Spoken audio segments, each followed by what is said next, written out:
Hey everybody, it's Gail, and this is Errata-Hate episode 50, and this is not the episode 50 I was planning to have for you. I have been trying to make an effort that every final episode of a batch ends with a how-to, because I think it's a really fun way to end a batch, but I was working on the how-to for episode 50, and right when I came to the point of getting ready to start seaming it, I realized I had completely fucked my gauge, and in most cases, I would be like, okay, move it aside, pick a new project, go. But it is right now mid-March, and I am going to be exhibiting at Geekcraft Expo, Portland, Oregon, in mid-May, and I signed up with no back stock and have to finish making stock, and I simply don't have time to put another project on my list. Even though it is for Errata-Hate, and Errata-Hate is incredibly important to me.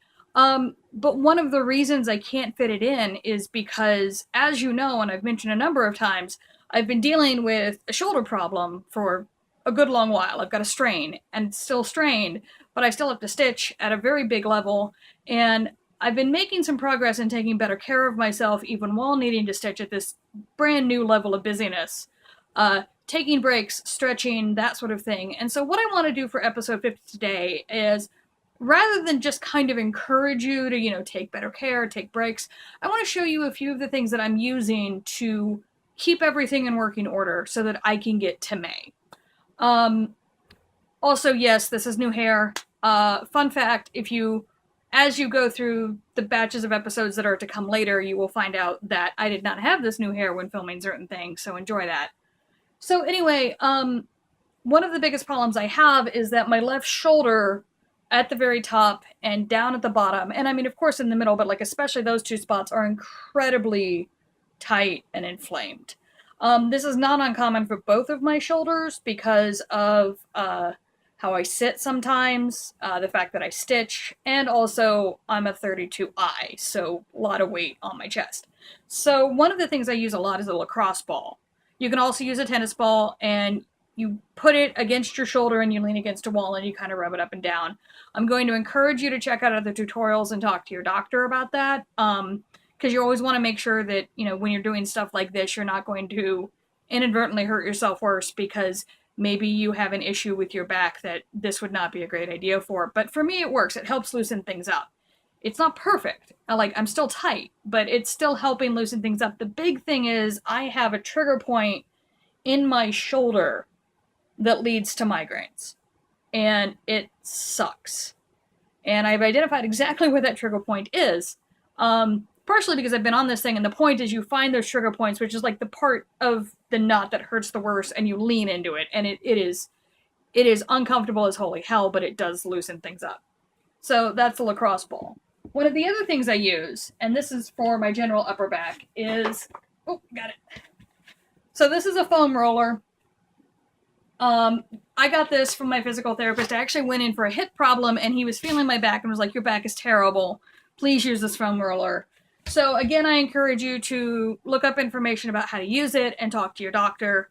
I'm not a medical professional at all, so I'm just trying to give you places where you can start having conversations. That's my big thing.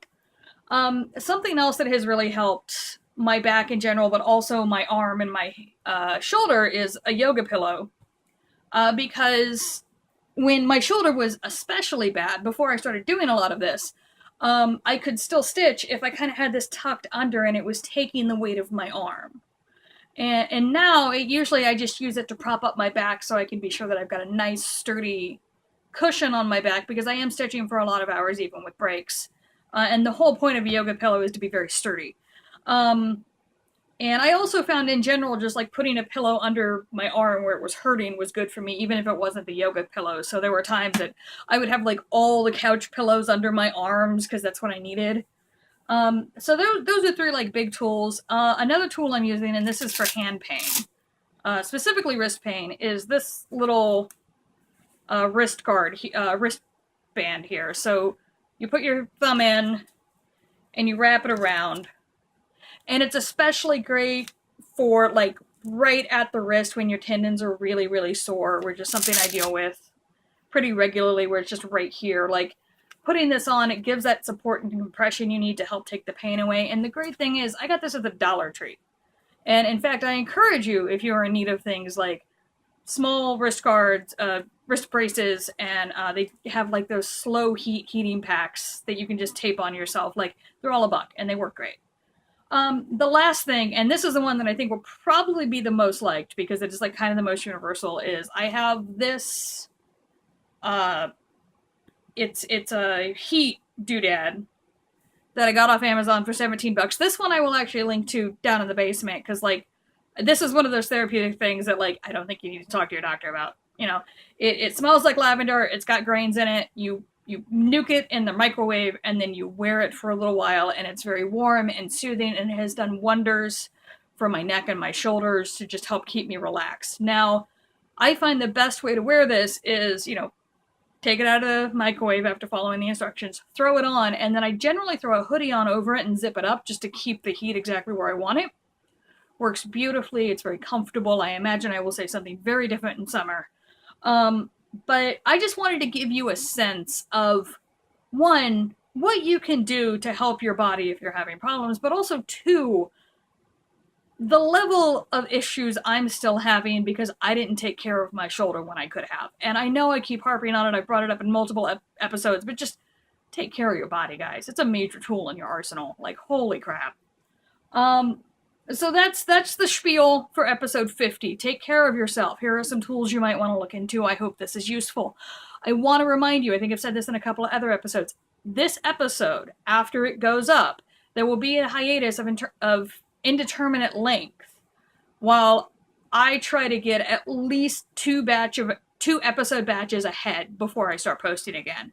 I've just been running into some scheduling problems on my end of things, and so if I can get ahead like that, it'll be way easier for me to keep up and be able to guarantee you content on time, and it will allow for me to actually, if another how-to gets messed up on my end, I should then actually have time to stop and start over and give you the content that I want to give you. So I'm not sure when that hiatus will end. I'm hoping it's not very long, but I imagine it'll be a couple of months. I'll try to do some update videos in between to give you something to look at. I'm also filming a long form piece about my experience getting ready for Geekcraft Expo, which will go up at some point after the expo, that I think will just be interesting to kind of see the behind the scenes if you've never thought about doing a craft show or you're curious about the process. So that's everything. As always, if you appreciate what I'm doing with Errata-Hate, please like, share, subscribe, consider dropping a couple of bucks in the Ko-Fi to help cover costs. And I hope that when I see you in 51, this is better. I'm ahead on things, and, we can just keep doing what we're doing here. I mean, episode 50 is a big deal, and I'm so happy, and I want to thank you all so much for getting me here with your enjoyment and your watching and all of that. So, I'll see you when I see you.